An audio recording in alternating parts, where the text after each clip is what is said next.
23, it's the NC State Wolfpack and the Syracuse Orange. A warm welcome into Skytop Softball Stadium, everybody, alongside Augie Walters. I'm Andrew Delapian, and Augie, let's start with the offenses of these two teams, with Syracuse still looking for that first conference win, both teams in the bottom half offensively in the ACC. And these are two teams coming off losses to ranked opponents, and it's a game where you're trying to get going in conference play, and you're trying to get going offensively, and for the NC State Wolfpack, that starts at the top of the lineup with Maya Townsend. Yeah, the senior this season has been strong. She has hits in 5 out of her last 6 games. She's hitting just south of 400 on the season. And to go along with that, she hasn't committed an error in center field all year long. And on the Syracuse side, while Townsend is the veteran, Kendall Gott, the freshman, has been lighting it up for Syracuse. And this is a player that had tons of expectations leading into the season, and the expectations are turning into results. A 3-run homer against the Cavaliers last weekend. She gets her swing off. It is one last game, and on the Syracuse side, it's an emotional day for the 9 seniors who came into this program and are now going to leave it as not only better softball players, but also better people. But on the other side of things for Virginia Tech, you mentioned there's a lot of softball left for them, and right now it's about carrying the momentum they've created offensively. 2 run rule wins in the first 2 games of the series, and double-digit runs scored in both 5 innings. And Coach Depking, Knight in the circle, has been making big pitches and stranding a lot of runners. How has she been so successful so far? I mean, Madison Knight's just being Madison Knight, right? Flores adjusting to right field, has to range over, wind swirling, makes the catch. We're still knotted at 0 heading to the bottom of the second.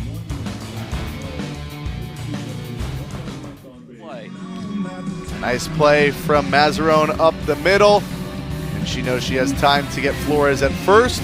1-6-3 on the putout. We head to the 4th.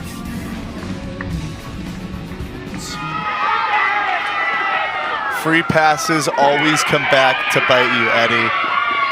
And when you have 7 free passes to start the game, it's only a matter of time until one of these Cavalier hitters puts a good swing on one. That was a perfect piece of hitting from Hickey right there. She takes the pitch, goes right with it, and doesn't try and do too much. Drives it the other way and right into right center field. There was no doubt about that one. Look at Virginia. This is a team that has a lot of excitement in that dugout right now. NC State's been jabbing. They've been jabbing. And finally, that swing from Kendall Simmers feels like the knockout blow right there. Over the netting in left center field. That one was a no-doubter into the trees. 4.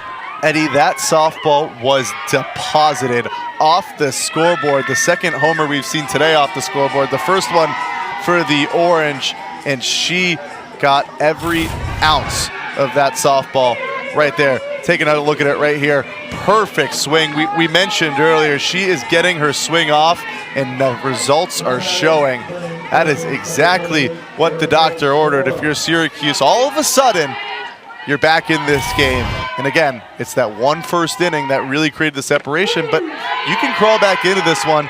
The game against Florida State on Sunday, that was one where Syracuse saw growth. That 6-run inning towards the end of the series, it showed that they have it in them. They can put up crooked numbers, and they can do it against some of the best teams in the country. And it looks like they're going to have a moment here for Madison Knight and run for her at first base. That's her sister. Look at that. That's what it's all about.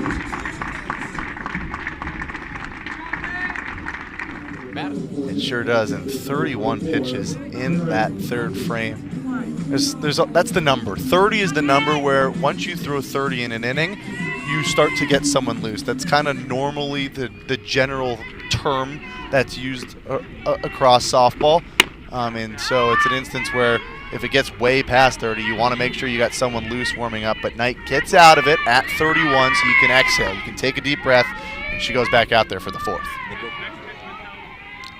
But you were mentioning another game after this should be a good pitching matchup in Game 2 as well. You'd have to think that Juliana Verney will be in the circle for the Orange. And for NC State, it could be Wynn Gore. We've heard a lot of promising things about her. Could be Riley Wyman as well, or a combination of the two. Obviously, the 3-game weekend shortens down to 2, and you want to make sure you get everyone work inside the circle. But the most important, getting that ace off on game one like we've seen today for NC State. Defense, offense, pitching. They did it all well all weekend long. The Virginia Tech Hokies are as hot as you can be heading into the ACC tournament now, winners of 7 in a row. They finished the regular season with single-digit losses, and it's in part to the lineup that feels like it's impossible to get out. It's just another season, however, for Coach DeMoore.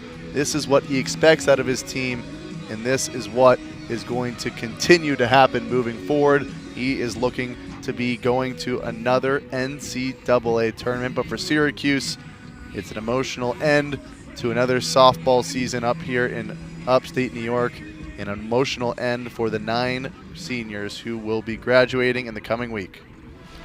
Sunny skies in Syracuse. It's a beautiful day for a softball game, and you see the turnout in the stands. Yesterday, senior day. This one, the last day of the season. And the crowd, the family, the friends, all here in attendance. As Bill Withers once said, a lovely day out of the Orange, loving it. Everyone in the crowd is loving it. I mean, when the sun is out in the city of Syracuse in May, it is a great spot to be. It's a great spot to play some softball as we wrap up the regular season in ACC conference play. Juliana Verney inside the circle has been great thus far. It is always a difficult task to keep this Hokie lineup at bay. She's done a nice job of that in the first 2 innings thus far, and she'll look to keep it going here in the third. First pitch swung on. A lot of action towards right field. Flores can't make it to this one. It screams its way foul and just out of reach of the right fielder. They are picking on Vanessa Flores out there in right field. She makes 2 fantastic plays in the second. Now an extension on a diving attempt, just a tiny bit out of her reach in the third. But look at that, a nice dirty uniform. That's how you want to leave the uniform. Flores, one of the seniors on this team. Got to add some marks to it on the last game. Absolutely.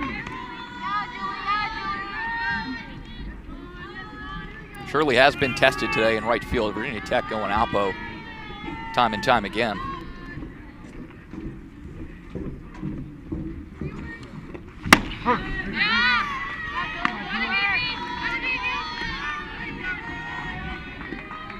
Even the lone hit so far today.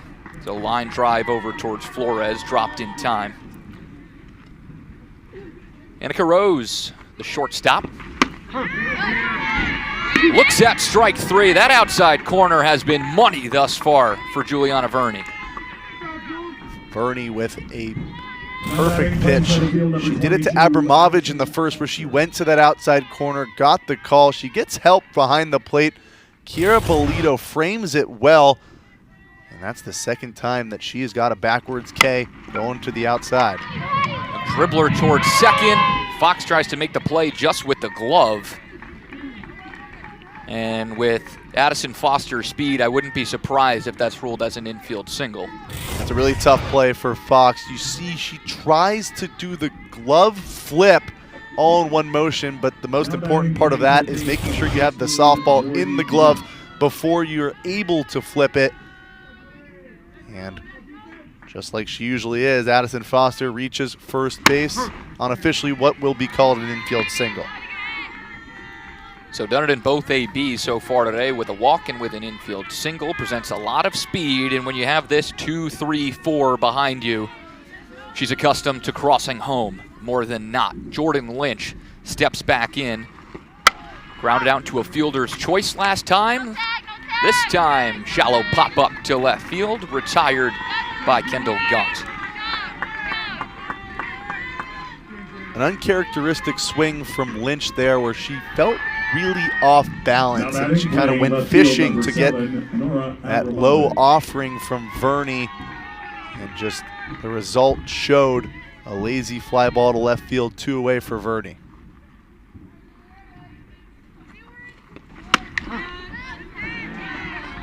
Strike 1, Verney continues some successful location at the strike zone.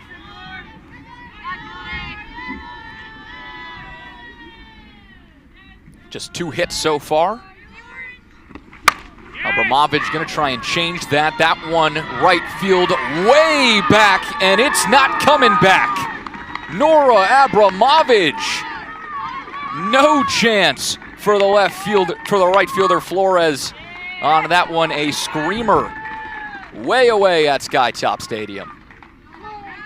We mentioned they were picking on Vanessa Flores in right field. Not much she could do with that one. Abramovich destroys that softball over the netting, way out of here. RBI's 58 and 59 on the season for her. Home run number 17 to give her, should tie her with Jordan Lynch for the team lead, I should say. It was only a matter of time. Yeah, no matter what type of jump Flores got on that, there was nothing you could do there. Way gone.